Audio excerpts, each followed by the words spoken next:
the NFL made a big decision that would send shockwaves through the world of sports and entertainment.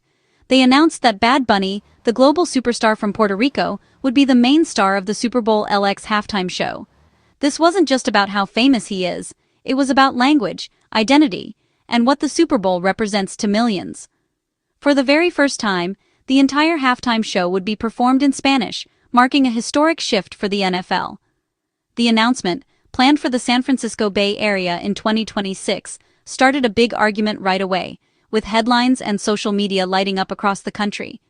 Some people saw it as a long-overdue celebration of Latino culture and a powerful way to show how diverse America is becoming.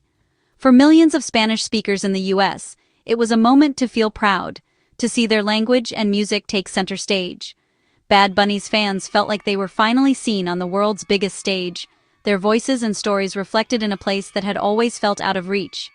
The NFL wanted to connect with younger people and a wider variety of fans, hoping to make the game feel more inclusive and relevant for a new generation. Spanish is the second most spoken language in the country, and its influence is only growing, especially among younger Americans.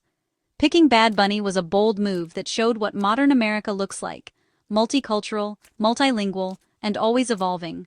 But not everyone was happy. The announcement sparked heated debates in living rooms and online. The decision quickly split people's opinions, with some embracing the change and others feeling left out or frustrated. Some called it a strong way to acknowledge how the population is changing and a necessary step for the NFL to stay relevant. Others saw it as breaking away from old traditions, worried that something essential about the Super Bowl might be lost. The NFL, Apple Music, and Rock Nation knew this would get people talking, and they were ready for the controversy. And it did. The conversation started immediately and was very strong, with passionate voices on both sides. Never before had the halftime show been all in a language other than English, making this a true first in Super Bowl history. This move was on purpose, meant to make a statement about inclusion, representation, and the changing face of America. It was about more than just music. It was about who gets to be seen and heard, and whose stories are told on the biggest stage in the world. The Super Bowl halftime show became a symbol of cultural change, a moment that would be remembered for years to come. The NFL was betting on the future, not the past, hoping to inspire a new era of fans and performers. Bad Bunny's Spanish-only show was going to make history. Everyone was watching, waiting to see what would happen next. The negative reactions came quickly, spreading across living rooms and social media feeds almost instantly. Conservative talk show hosts and right-wing groups spoke out loudly against the NFL's choice, calling it a betrayal of tradition.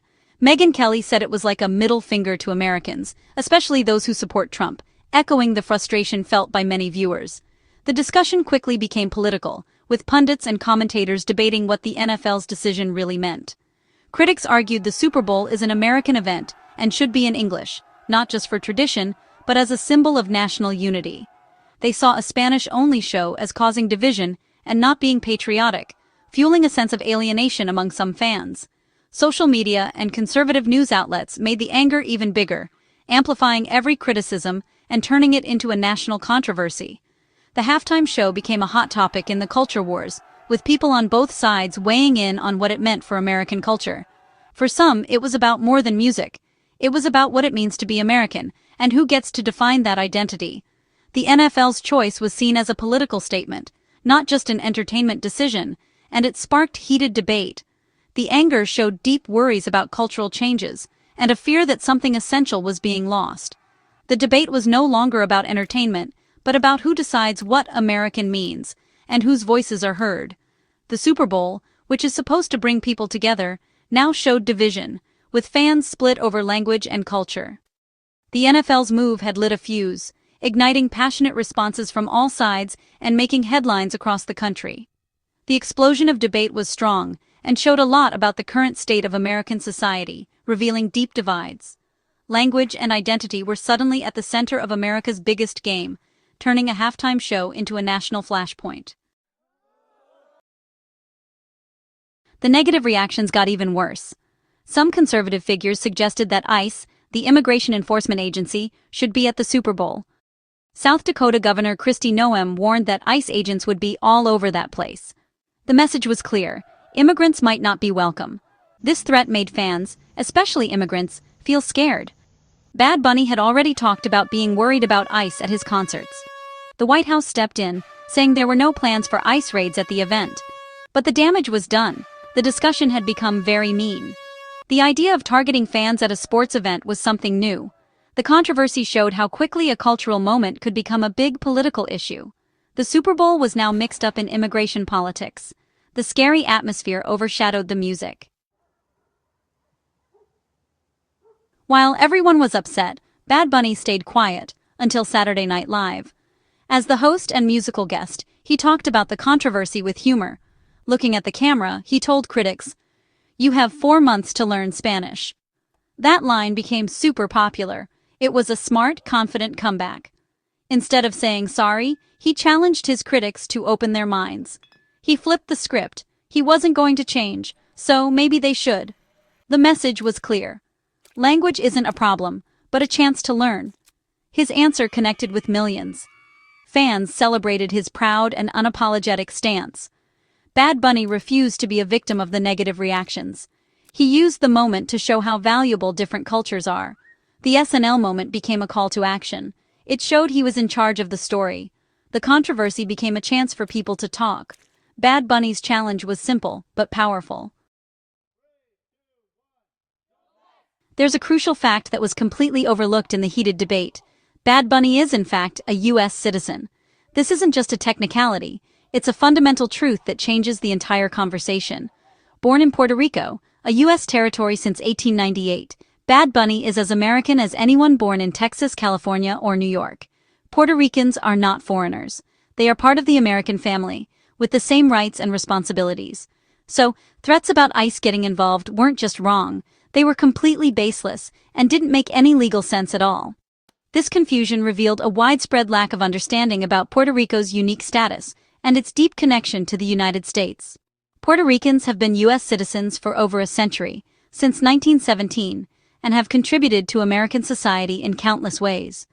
They serve bravely in the military, follow federal laws, pay taxes, and can travel freely anywhere in the country without restriction. Yet, despite all this, many Americans still don't know this basic fact about their fellow citizens from Puerto Rico. The negative reactions online and in the media revealed a deeper discomfort with Latino identity and Spanish language in America.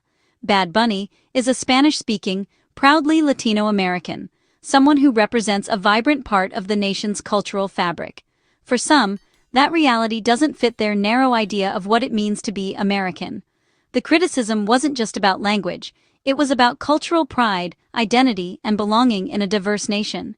The controversy forced Americans to confront tough questions about who truly belongs and what it means to be part of this country. The idea that a U.S. citizen could be targeted or threatened simply for speaking Spanish is deeply alarming and highlights ongoing prejudice. It showed how language can be used as a tool to hide bias and discrimination, even in a country built on diversity. In the end, the debate became a powerful lesson in what it truly means to be American, and why embracing diversity is essential to the nation's identity. Bad Bunny's negative reactions aren't new. Latino artists have faced criticism on big national stages for a long time. In 1968, Jose Feliciano's heartfelt song at the World Series caused a lot of anger. Decades later, Mark Anthony faced hateful reactions for singing "God Bless America." The Super Bowl has seen similar arguments. Shakira, Jennifer Lopez, and Bad Bunny's performance in 2020 started debates. Even singing the national anthem in Spanish has caused anger, like with Neza in 2023. These events show a pattern. Latino pride is often seen as something to argue about. The negative reactions come from the idea that Latino culture isn't American enough. Each time, artists challenge that idea. Bad Bunny is just the latest in a long line. The stage is bigger, but the struggle feels familiar. The conversation about identity continues.